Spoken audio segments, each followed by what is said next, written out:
नमस्कार। मैं सुनीता कथा मंथन में आप सबका स्वागत करती हूँ। कथा मंथन में आज सुनिए आशापूर्णा देवी जी की कहानी पत्रावरण। शनिवार उत्सव का दिन होता है। उस दिन शाम को भी रसोई की खिड़की से धुआं दिखाई देता है। पुराने गोसाईबाड़ी के बाग में खेलते खेलते पीतू की दृष्टि उस धूम कुंडली पर पड़ी तो वह चौंक उठी। अरे आज शनिवार है ना, सुबह ही दादी ने कहा था, पर याद ही नहीं रहा। कपड़े से धूल झाड़कर पीतू बोल उठी, अरे और नहीं खेलूंगी, अब घर जाना है। सहेली लावण्य ने विनती की, अरे इतनी जल्दी, थोड़ी देर और खेलना पीतू। सहेली की विनती से द्रवित होकर पीतू ने आकाश की बढ़ती हुई लाली की ओर देखा। सोचने लगी, सखी की बात मान ले या नहीं, मगर नहीं, दिन ढलने को है। पता नहीं कब आकाश ने सोने की चादर ओढ़ ली, इसलिए बोली, नहीं रे, आज पिताजी आएंगे, जाने दे। लावी मुंह बनाकर बोली, पिताजी आएंगे तो ऐसा क्यों करती है? क्या सिर्फ तेरे ही पिताजी आएंगे, मेरे नहीं? मैं भाग रही हूँ तेरे जैसे? पीतू को शायद इसका सही जवाब नहीं मिला तो घबराकर बोली, अरे तेरे पिताजी तो बुढ़े हैं, पाजी कहीं की। लावी क्रोधित होकर बोली, मेरे पिताजी बुढ़े हैं, ऐसी बात करती है आजकल? मेरे पिताजी तेरे ताऊजी लगते हैं कि नहीं? ठहर जा, आज तेरी माँ को बताती हूँ। यद्यपि पीतू और लावण्य दोनों सखियां अभिन्न हृदया थीं, फिर भी कोई किसी का दोष माफ करने को तैयार नहीं होती। हालांकि पीतू यह तर्क नहीं उठाती कि ताऊजी जैसे व्यक्ति को बुढ़ा कहना अपराध है भी कि नहीं। घबराकर कहती है, नहीं बताना बहन, तेरे पाँव पड़ती हूँ। मुझे क्या पता कि ऐसा नहीं करना चाहिए, पके बाल दिखते हैं इसलिए। नहीं कहेगी ना? क्षमा की मूर्ति लावी ने आश्वासन देते हुए कहा, ठीक है, नहीं कहूंगी, मगर उसके बदले में और एक दाव खेलना पड़ेगा। बड़ी देर हो गई, अरे लावी, पिताजी के आने से पहले मुंह हाथ धोकर साफ कपड़े पहनने पड़ेंगे कि नहीं? लावी हंसकर बोली, बाप रे, पिताजी तो जैसे सिर्फ तेरे ही आते हैं और किसी के नहीं। पिताजी आएंगे, नहीं खेलूंगी। पिताजी आएंगे, कपड़े बदलने पड़ेंगे। पिताजी कोई कुटुंब है क्या? और कहने की आवश्यकता नहीं। पीतू और लावी की उम्र में समानता होते हुए भी बुद्धि में अंतर था। सखी के व्यंग से घबराकर पीतू बोल उठी, वाह, कुटुंब क्यों होंगे? फटे कपड़े पहनने से पिताजी को पता नहीं चल जाएगा कि हम गरीब हैं? इतना सुनकर भी लावी को हंसी का फुआरा बंद रहे, ऐसा कैसे हो सकता था? अपनी हंसी के छूटते फुआरे में पीतू को डूबा छोड़ा उसने और हाँफते हुए कहा, अरे बाबा, कितनी बेवकूफ है रे तू, और तेरे घर वाले गरीब और तेरे पिताजी अमीर है क्या? तेरे पिताजी गरीब हैं, तभी तो तू भी गरीब है। पीतू का चेहरा तमतमा गया, नहीं, कभी नहीं, मेरे पिताजी गरीब नहीं। कभी आकर देखना, कितने साफ सुथरे कपड़े पहनते हैं और कितना कुछ लाते हैं सबके लिए। लावी उसी स्वर में बोल उठी, हाँ हाँ, कितने गहने हैं तेरी माँ के पास? लावी की उम्र 8 ही है, मगर उससे क्या, जब से बोलना सीखा है ऐसी बुजुर्गों वाली बातें ही तो करती है वह। माँ चाची की असावधानी के कारण अक्सर लड़कियां ऐसा करना सीख ही जाती हैं। गहने की बात उठी तो पीतू ने पराजय स्वीकार कर ली। रूठ कर बोली, अच्छा बाबा, हम गरीब ही सही, ठीक है ना? ओहो, नाराज हो गई। चलो, नहीं कहती गरीब, कब कल खेलने आएगी तो? नहीं, माँ डांटेगी। रविवार को पीतू इधर उधर घूमती फिरे, यह उसकी माँ को पसंद नहीं। यह लावी को भी मालूम है, तभी पूछ बैठी। जवाब भी मालूम ही था, इसलिए नाराज होकर लावी बोली, यही तो मुश्किल है, रविवार आते ही मेरे बदन में आग लग जाती है। पीतू हैरान होकर बोली, क्या रविवार आने से तन बदन में आग लग जाती है? पिताजी के आने की खुशी नहीं होती? नहीं, बिल्कुल नहीं रे, आकर कौन सा हमें राजा बना देते हैं। केवल माँ के साथ गप्पे लड़ाते हैं या ताश के अड्डे पर जाते हैं। मेरे हिस्से में तो सिर्फ डांट खाना लिखा होता है, देखते ही डांटना शुरू कर देते हैं। देखा कि डांटना शुरू, अच्छा है कोलकाता में ही रहते हैं। मेरे पिताजी तो बिल्कुल नहीं डांटते हैं। अपना खोया हुआ गौरव वापस मिला पीतू को। लावी ने भी उसके पितृ गौरव को ठेस नहीं पहुंचाई। गंभीर भाव से बोली, हाँ, पंकज चाचा आदमी अच्छे हैं, जा तू घर ही जा, नहीं तो माँ फिर से डांटेगी। कहकर 8 वर्ष की लावी ने भी बुजुर्गों की चाल में अपने घर की ओर कदम बढ़ाया। उसका ऐसा आचरण अविश्वसनीय नहीं था। प्रायः बच्चा समझकर जिन्हें हम अनदेखी कर देते हैं, कभी उन्हीं की बातचीत पर कान देने पर पता चलता है कि वे उतनी अनदेखी करने के योग्य नहीं हैं। पीतू जैसी लड़कियां ही इसका व्यतिक्रम थी। धीरे से अंदर झांका और चैन की सांस ली पीतू ने। नहीं, अभी तक पिताजी के आविर्भाव की घोषणा उच्चारित नहीं हुई, इसलिए निश्चिंत होकर प्रवेश कर सकती है। जग से पानी निकालकर हाथ पांव धो ढालने और कपड़े बदलने, कंघी लेकर बाल संवारने भर की देर थी। फिर पीतू को किसका डर? लोटे बाल्टी का काम लाख धीरे करने पर भी लाभ नहीं हुआ। माँ बोली, अब तक खेल ही चल रहा था, जा जा झटपट मुंह धो ले, चौकी पर कपड़े रखे हैं। चलो, थोड़े में ही छुटकारा मिल गया, पीतू ने सोचा। खुश होकर जल्दी से तैयार हो गई और चौके के सामने आकर हंसकर दादी से पूछा, आज क्या पकाओगी दादी? दादी उसे देखकर ही बोली, तू ही बता, तेरा ही तो बेटा आ रहा है ना। धत कहकर अंदर जाकर पीतू चौकड़ी मारकर बैठ गई। आंखें खुशी से बड़ी बड़ी हो गईं। बोली, कचौड़ी बना रही हो माँ? कचौड़ी बनाने की तैयारी में एक मधुर संकोच छिपा था। मनोरमा के चेहरे पर एक दबी मुस्कान बिखर गई। जवाब दादी ने ही दिया, हाँ पीतू, तेरे पिता को कचौड़ी बहुत पसंद है। हालांकि वहाँ कोलकाता में कितना कुछ मिलता है, पर घर के पकवान की बात ही कुछ और है। रोज थोड़ा थोड़ा तेल बचाकर। अरे रहने दीजिए ना माँ, बच्ची है, कब बोल बैठेगी। मनोरमा ने बीच में ही उन्हें रोक दिया। दादी बात को संभालने के लिए बोली, हमारी पीतू ऐसी नहीं है, बड़ी होशियार है ना पीतू। पीतू लजाकर हंस पड़ी। मनोरमा बोली, गरम गरम बना रही हूँ, अपने हिस्से की 2 कचौड़ी खा ले। सुनकर तो मुंह में पानी भर आया, फिर भी अपनी तीव्र भूख का दमन कर उदासीन स्वर में पीतू बोली, अभी भूख नहीं, पिताजी के साथ ही खाऊंगी। साथ तो खाएगी, मगर सामने बैठकर अपनी उंगलियां तो नहीं चाटेगी ना। हंसकर मनोरमा बोली, नहीं, उस एक दिन की असावधानी की बात को कोई भूलता ही नहीं। शर्म से लाल होकर वह बोली, रोज ऐसा थोड़े ही करती हूं मैं, वह तो सिर्फ एक दिन। हंसकर मनोरमा बोली, और आज क्या करेगी? कहेगी कचौड़ी क्या चीज है दादी, खाने में कैसी होती है, यही ना। पीतू को मुसीबत से बचाने के लिए दादी मैदान में उतर ही पड़ी। कृत्रिम क्रोध से स्वर में बोली, बहू, तुम्हें तो बस एक ही काम आता है, मौका मिलते ही पीतू को चिढ़ाना। वह इतनी बुद्धू है क्या? क्या कहेगी रे पीतू? दादी का असर पाकर बड़े उत्साह से पीतू बोल उठी, क्या कहूंगी? कहूंगी कचौड़ी तो हम लोग हरदम ही खाते हैं, दादी अक्सर बनाती और खा खा कर हमारा तो जी उब गया। आप जी भरकर खाइए पिताजी। हंस पड़ी मनोरमा। बस बस, इतना सब कहने की जरूरत नहीं है, सिर्फ सामने बैठकर पत्तल नहीं चाटना, बस इतना ही काफी है। पीतू ने अब उत्सुक दृष्टि चारों तरफ दौड़ाई। अगर इस शुभ दिन पर कोई विशेष पकवान दिख जाए? ऐसा होता है कभी कभी, जैसे पिछली बार दादी ने नारियल काट कर रखे थे। पीतू ने नहीं मांगा था, सिर्फ पूछा था, वह क्या है दादी? तभी दादी ने थोड़ा सा निकाल कर उसे हाथ में दे दिया। आज नारियल तो नहीं दिखा, मगर कुछ चने भीगे हुए एक कटोरे में रखे थे, जो कच्चे भी खाए जा सकते थे। पीतू बोली, भीगे चने से क्या बनाओगी दादी? मनोरमा ने अब डांट लगाई, बनेगा क्या, सनही में डाले जाएंगे, भूख लगी है तो जो खाने की चीज है खा लेना। दादी समझती थी अपनी पोती को। बहू को डांट कर बोली, उसने तुमसे कहा तो नहीं कि भूख लगी है, हर बात के लिए उसे डपटती क्यों हो बहू? चने डालकर लौकी की सब्जी बनेगी रे पीतू, लावी की बुआ लाई थी, अपने बागीचे की लौकी दे गई, इतनी नरम है, तेरे पिता को बहुत पसंद है, रोटी के साथ वह खाता है, ले तब तक थोड़ा सा चना खा ले। दादी ने थोड़े से चने उसकी तरफ बढ़ा दिए, मगर पीतू इतनी जल्दी हाथ कैसे बढ़ाती? आखिर उसका भी कुछ आत्मसम्मान है कि नहीं? तिरछी दृष्टि से माँ की तरफ देखने लगी। रहने दे, अब शर्माने की जरूरत नहीं। मनोरमा हंसकर एक चुटकी नमक बढ़ाकर बोली, ले नमक के साथ खा ले, अच्छा लगेगा, चौके में क्यों, बाहर जाकर बैठना। यह एक संकेत था। बैठना का अर्थ है देखना। पिता को आते हुए देखना ही तो एक बड़े आनंद की बात थी। एक बार दादी नहीं थी, गंगा स्नान करने त्रिवेणी गई हुई थी। उस बार माँ बेटी दोनों मिलकर घंटे भर पहले से तैयार होकर दरवाजे पर खड़ी हो गई थी। आ गए पिताजी आ गए, पीतू बोल उठी। चौके से बैठी मनोरमा का दिल जोर से धड़क उठा। शादी के 11 वर्ष बीत गए, फिर भी हंसते हंसते पंकज बेटी की आवाज नकल करके बोलने लगा, देखो देखो मैजिक देखो, पीतू रानी का बापू देखो, 4 पैसे का टिकट फेंको, पीतू रानी का बापू देखो। ऐसा ही फुर्तीला स्वभाव था पंकज का, हर बात में हंसना। इसके बाद भी पीतू अपने पिता की पीठ से लिपट ना जाती। इतना धीरज पीतू को कहाँ। मनोरमा ने आवाज में डांट लगाई, हो गई शुरू, थक हार कर कोई घर आया, उसे आराम तो करने दो।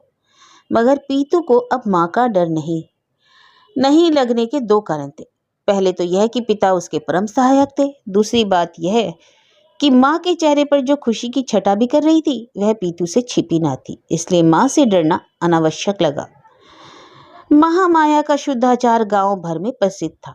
उनके घर में यात्रा के कपड़े में पानी तक छूना मना था। मनोरमा जाकर हाथ मुंह धोने के लिए पानी देने लगी तो दबी आवाज में हंसकर पंकज बोला, प्यासे को पानी ना देकर पैर धुलाने में कोई पुण्य नहीं है। मनोरमा मुस्कुराकर बोली, अच्छा रहने दो, अब बेटी बड़ी हो रही है, बातचीत जरा संभल कर करो। बेटी अभी बहुत देर है उसके बड़े होने में, कहकर सस्नेह दृष्टि से पास खड़ी कन्या को निहारने लगा पंकज। वही तो मुश्किल है, अभी माँ को पूछने दौड़ेगी, दादी प्यासे का पानी क्या होता है? दोनों ही हंस पड़े। हाथ पैर धोने में इतनी देर? पीतू ने सोचा। मनोरमा बोली, फिर इतना ढेर सारा सामान खरीद लाए, फिजूल खर्ची तुम्हारी आदत बन गई है। इतना छोटा परिवार है हमारा, कौन इतना खाएगा बताओ तो? पिछली बार जो पापड़ लाए थे अभी तक रखा है, फिर ले आए। मुंह बनाकर पंकज बोला, ठीक है, अगर तुम लोग नहीं खाओ तो मैं नहीं लाऊंगा। अरे ऐसी बात नहीं, कितना खाएंगे हम लोग, ढेर सारी सब्जियां से छुट्टी मिले तब तो। अरे इतना कौन दे रहा है, किसी और के साथ बंदोबस्त तो नहीं कर लिया? पंकज हंसने लगा। अब ऐसा ही कुछ करना होगा, जिस तरह बेशरम होते जा रहे हो साथ निभाना मुश्किल है। उधर से महामाया ने आवाज लगाई, ओ पंकज बेटा, मुंह धोया कि नहीं? कचौड़ी ठंडी हो रही है, खाकर आराम से बात करना बेटा। हो गया ना? तीक्ष्ण कटाक्ष से पति को भेदकर तेजी से हट गई मनोरमा। पंकज जलपान करने बैठा। खिलाने का काम महामाया ने अपने हाथों में रखा था। बहू खिलाती तो दिल नहीं भरता।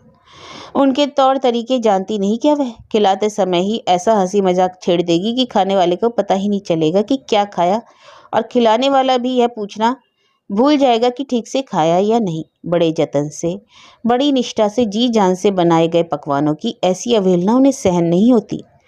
पास बैठकर खिलाएंगी, थोड़ा सा और लेने की जिद करेंगी, कैसा बना सब पूछेंगी, तब तो दिल को ठंडक पहुंचेगी। महामाया मछली को हाथ तक नहीं लगाती। रविवार को मछली मंगाकर मनोरमा ही बनाया करती थी, मगर परोसने के समय महामाया जाकर खड़ी रहती। एक दिन कोई विशेष व्यंजन देना भूल गई थी, इसके लिए सास ने मनोरमा को खूब खरी खोटी सुनाई थी। वैसे तो वह बहू के प्रति स्नेहशील है, मगर बेटे के सामने रियायत नहीं करती। पंकज आराम से खाने बैठा और बोला, कचौड़ी और आलू की भाजी, इससे अच्छा और हो ही क्या सकता है? बिल्कुल रईसों का नाश्ता है आज। महामाया गदगद स्वर में बोली, कचौड़ी तो नाम के लिए है बेटा, आज ही घी खत्म हो गया, तेल में ही छानना पड़ा, खा ले गरम गरम, बुरा नहीं लगेगा। बुरा? एक कौर मुंह में डालकर परितृप्त होकर बोला पंकज, तेल में तला ही इतना अच्छा होता है, और देखो कोलकाता में नौकर कढ़ाई भर भर कर घी जलाता है, फिर भी मजाल है ऐसी कचौड़ी कोई बना सके? सच बता रहा हूँ माँ, पिछले कुछ दिनों से ऐसे ही तेल में तले चने दाल की कचौड़ी खाने का बड़ा दिल कर रहा था। महामाया छलकते आंसू रोक ना पाई, रूंधे हुए स्वर में बोली, माँ का दिल है बेटा, सच्ची कहा है ना। मैं रोया परदेस में, भीगे माँ का प्यार, उमड़ते प्यार के तरंग स्वरूप थाली में रखी, बाकी कचौड़ियां भी बेटे की थाली में डाल दी महामाया ने।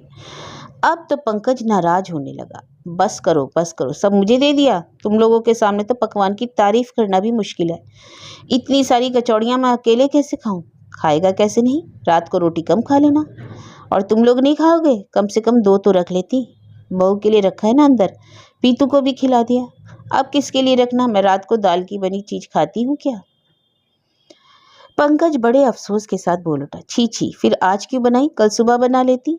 स्नेह से सरस कोमल हो गया महामाया का चेहरा। बोली, सुन लो बात, कौन सी बड़ी चीज है 2 कचौड़ी कि माँ ने नहीं खाई तो तूफान खड़ा कर रहा है? खाती नहीं क्या? बहू तो अक्सर बनाती रहती है, आज ही तो कह रही थी माँ, दशमी के दिन आपको भरपेट दाल पूरी खिलाऊंगी। खाना पकाने का नशा है ना उसे? हाँ है, तुम्हारी ही बहू है, तभी तो इतने गुण है। क्यों पीतू, रोज दाल कचौड़ी खाती है ना? रोज? पीतू जैसे एक मरुस्थल में खड़ी दिशा खोजने लगी। कहाँ है वे दुर्लभ वस्तु? प्रतिदिन के भोजन में भात या रोटी को छोड़कर जो कुछ जुट जाता था वह आस पड़ोस के कुछ साग झोल या फिर पड़ोसियों से भेंट में मिला बैगन, लौकी या करेला। पिताजी आलू लाते थे, मगर उसमें से अधिकतर अगले शनिवार के लिए बचाकर रख दिया जाता था। पीतू को इस बात का कोई दुख नहीं था। शनि रविवार उत्सव का दिन था, पीतू जानती थी, लेकिन यह सब तो उसने पल भर में सोच लिया और हड़बड़ाकर बोली, रोज तो नहीं मगर अक्सर खाते हैं। अबोध लड़की झूठ नहीं बोलेगी यह सोचकर निश्चिंत हो गया पंकज। बड़े आश्चर्य से बोला, इतने कम खर्च में कितनी अच्छी तरह निभा लेती हो तुम लोग, और वहां कोलकाता में। महामाया संदिग्ध स्वर में बोली, फिर क्यों कहते हैं वहां खाना अच्छा मिलता है? अरे हाँ, अच्छा पैसा भी तो लेते हैं। तुम 3 लोग पर जितना खर्चा होता है उतना तो मुझे अकेले को ही देना पड़ता है, तो इसमें अफसोस किस बात का? मेहनत करके कमाना पड़ता है, खाएंगे क्यों नहीं ठीक से?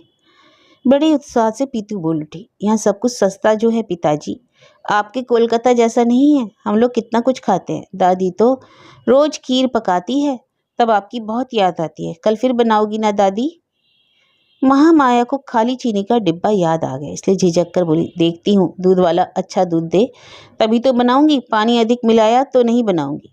पंकज गिलास का पानी पूरा पी गया और चाय का प्याला हाथ में लेकर बोला, बहुत पानी मिलाता है क्या? दूध वाले की शिकायत करने में थोड़ी झिझक महसूस होती महामाया को, क्योंकि दोष दूध वाले का नहीं था। उसके पास तरह तरह का दूध रहता है। महामाया अगर रुपए में 2.5 सेर दूध ले तो दूध का रंग पानी से ही मिलता जुलता होगा ना। इसलिए महामाया पंकज की बात को टालकर बोली, ज्यादा दूध मांगो तो पानी जरूर मिलाएगा, ग्राहक बंधे हुए हैं, एक छटांग भी दूध बचने पाए तब ना। इस देश का क्या हाल है तुम तो जानते ही हो। इस प्रकार प्रसंग बदल गया। पुराने दिनों की बात छिड़ी। निराशा भरे भविष्यहीन वर्तमानहीन जीवन का एकमात्र आश्रय स्थल उसका अतीत ही होता है। वही पुराने दिनों में खो जाना सब कुछ लुटाकर आदमी अपने अतीत की गौरव गाथा का बखान करता है। अभाव पीड़ित दरिद्र अपने अतीत ऐश्वर्य की रंगीन छवि में डूब जाता है। पीतू पान ले जा, अंदर से मनोरमा ने आवाज दी। 2 पान उसके हाथ में थमाकर दबी आवाज में उसने डांटा, खीर के बारे में क्यों बक रही थी इतना? पीतू अपराधी सी सर झुकाकर खड़ी रही। माँ और दादी दोनों को पिताजी के सामने हवाई महल बनाते देखकर उसे लगता है कि यह एक बड़ा मजेदार खेल है। मनोरमा ने भी इस गलती के लिए अधिक डांटने की हिम्मत नहीं की, इसलिए नरम होकर बोली, अच्छा जा पान दे दे, उल्टी सीधी बात मत करना, थोड़ा पढ़ क्यों नहीं लेती उनके पास? ये भी तो वैसे ही है, बेटी को थोड़ा पढ़ाना चाहिए, याद ही नहीं रहता। पढ़ाई ठहंगा, अभी पढ़ने बैठेंगे? पागल तो नहीं हो गई है पीतू? कितनी अच्छी अच्छी बातें करते हैं वे, अभी ऐसे में पढ़ने की बात? छी। पंकज भी पिता के कर्तव्य भूलकर बेटी से तरह तरह की मजेदार बातें करने लगा। बातें भी थी क्या, शून्य में स्वर्ग रचना, ऐसा कहा जा सकता था कि इस कहानी का शीर्षक होगा जब ढेर पैसे होंगे। लॉटरी में जीतना तो सुनिश्चित था, केवल तारीख का पता लगना बाकी था। खैर उससे क्या, पैसे कैसे खर्च किए जाएंगे यही मुख्य चिंता का विषय था। बाप बेटी इसी चिंता में निमग्न थे। अच्छे कपड़े, अच्छा खाना, ढेर सारे खिलौने, दादी की पूजा घर के लिए चांदी का सिंहासन, सोने की झालर, माँ के लिए भारी भारी गहने, पिता के लिए अच्छी सी घड़ी और एक चश्मा। इन सब बातों में बाप बेटी एक मत थे। मतभेद होने लगा केवल एक विषय पर। पंकज चाहता था सब कोलकाता चले, पर पीतू जाने को एकदम तैयार नहीं थी। यह घर, यह गांव, लावी और सारी सखियां, गोसाई बाड़ी के पुराने खंडर में ईंट के ढेर के बीच छोटा सा उनका खेलने का घर, आंगन में अमरूद के पेड़ पर लगा झूला, यह सब छोड़कर जाने की बात पीतू सोच भी नहीं सकती थी।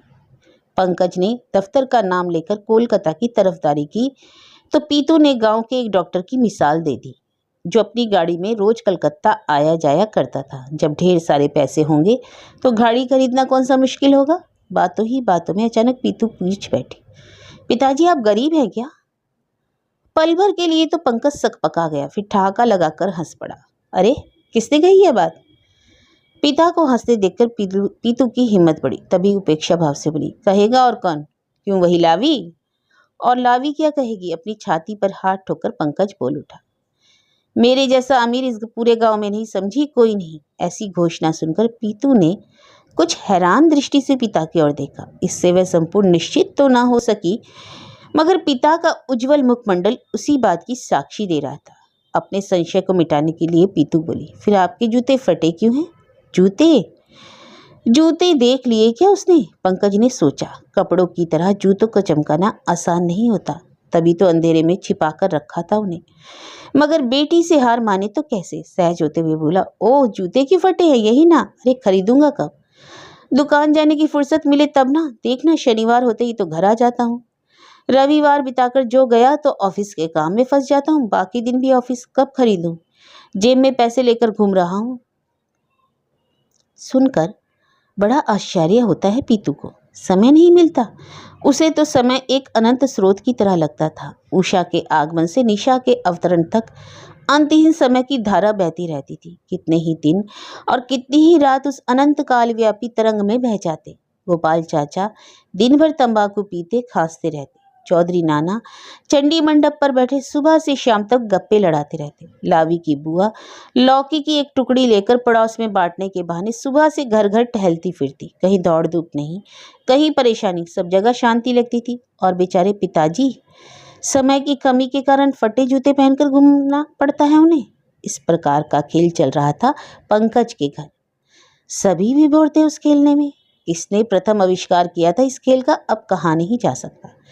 पंकज, महामाया, मनोरमा, नहीं किसी को याद नहीं। मगर कोई इसका मजा किरकिरा नहीं करता, क्योंकि खेल के रुकते ही एकाएक गरीब जो हो जाएंगे ये लोग, उस गरीबी कर पर कोई पर्दा भी तो नहीं रह सकता। अचानक महामाया को रसोई में घी खत्म होने का राज खुल जाएगा। पंकज के समय की कमी की कहानी भी टिक ना पाएगी। उससे तो यही अच्छा है कि इस प्रकार का मधुर मिथ्या का जाल बुनना। इस प्रकार पंकज ने बड़े उत्साह के साथ बोलना शुरू किया। सिर्फ जूता ही क्यों, कितना कुछ तो नहीं कर पाता समय की कमी के कारण। पता है, बाल झड़ते जा रहे हैं, एक अच्छा तेल नहीं खरीद पाया। तेरी माँ इतना अच्छा स्वेटर बुनती है, मगर ऊन खरीद कर ला दूं इतना समय नहीं मिलता। और तुझे भी तो कितना कुछ चाहिए, कुछ भी तो नहीं कर पाता हूँ समय अभाव के कारण। बालिका के सामने झूठ बोलने में पंकज का विवेक कुंठित नहीं होता। समय की कमी, यह बात झूठ है क्या? समय की कमी के कारण ही तो कुछ भी नहीं हो रहा। यह समय एक दिन अवश्य आएगा, ऐसा पंकज का विश्वास है। वर्तमान आर्थिक संकट को निहायत ही एक सामयिक अवस्था मानता था वह सुधर जाएगी। जब समय आएगा तभी शुरू होगा यथार्थ जीवन। उस जीवन के प्रत्येक पल की छवि पंकज के मानस पट पर अंकित है। जेब में पैसे लेकर घूमना, वह भी झूठ नहीं। वह जेब उसकी कमीज में लगी नहीं है, अभी मन में है, बस इतना ही तो अंतर है। पिता की बात में से संपूर्ण संतुष्ट होकर पीतू मन ही मन लावी को स्मरण कर चिढ़ाकर बोल उठी, लावी ना गोभी। पंकज ठहाका मारकर हंस पड़ा। उसकी आवाज से आकृष्ट होकर मनोरमा आ खड़ी। रसोई का काम पूरा हो गया था। महामाया संतुष्ट होकर पूजा के लिए बैठ गई थी। तभी मनोरमा निश्चिंत होकर पति के पास आ बैठी। इतना हंस क्यों रहे हो? पंकज मुंह बनाकर बोला, जो पास नहीं बैठते उन्हें पता भी नहीं लगना चाहिए। मत बताना पीतू हम लोग क्यों हंस रहे थे। लो बैठ गई, अब तो ठीक है, हंसकर बोली मनोरमा। पंकज ने और भी मुंह बना लिया और कहा, उससे पहले यह तो कहो कि तुम क्यों हंस रही थी। तुमसे तो किसी ने हंसी की बात नहीं की, आकर बैठी और हंसने लगी, इसका मतलब? अरे कहाँ हंस रही हूँ मैं? अरे पीतू मैं हंस रही हूँ क्या? मनोरमा ने चेहरे पर गंभीरता लाने की पूरी कोशिश की। पीतू ने माँ की तरफ देखा। लालटेन की उज्जवल किरण के ठीक सामने मनोरमा बैठी थी। उसके झुके हुए चेहरे की हर रेखा से किरण की आभा फूट रही थी। मगर ऐसी आभा क्या सिर्फ लालटेन की रोशनी दे सकती थी? प्रतिदिन शाम को माँ लालटेन की रोशनी के आगे बैठती है। जब पिताजी नहीं होते तो किताब पढ़ती है या पीतू को पढ़ाती है। तब उनके चेहरे पर वह किरण बाहर से आकर बिखरती है। इस प्रकार भीतर से स्फुरित नहीं होती। यह अलौकिक मुखमंडल उसे अनजाना अलौकिक सा लगने लगा।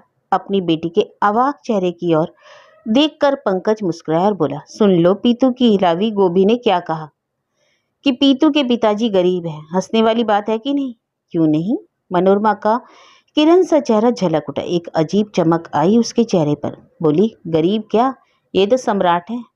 सुन लिया ना पीतू, कहा था ना मैंने, मुझसे धनी कोई नहीं इस गांव में।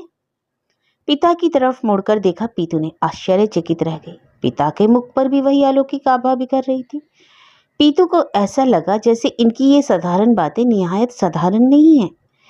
इनकी ये हंसी भी कुछ और कह रही है। इनके मुस्कुराते हुए चेहरे की हर रेखा में अंकित है कुछ और भी, जिसे समझ पाना पीतू के बस की बात नहीं। फिर भी कितनी अनोखी, कितनी सुंदर। खुशी के आवेग से पीतू की आंखें छलछला उठी। अगर इसी समय लावी को बुलाकर दिखा सकती, अगर लावी की माँ को भी अभी देखती तो क्या उनके गहने कम होने की हंसी उड़ा सकती थी? गहने हैं कि नहीं, याद भी रहता है क्या?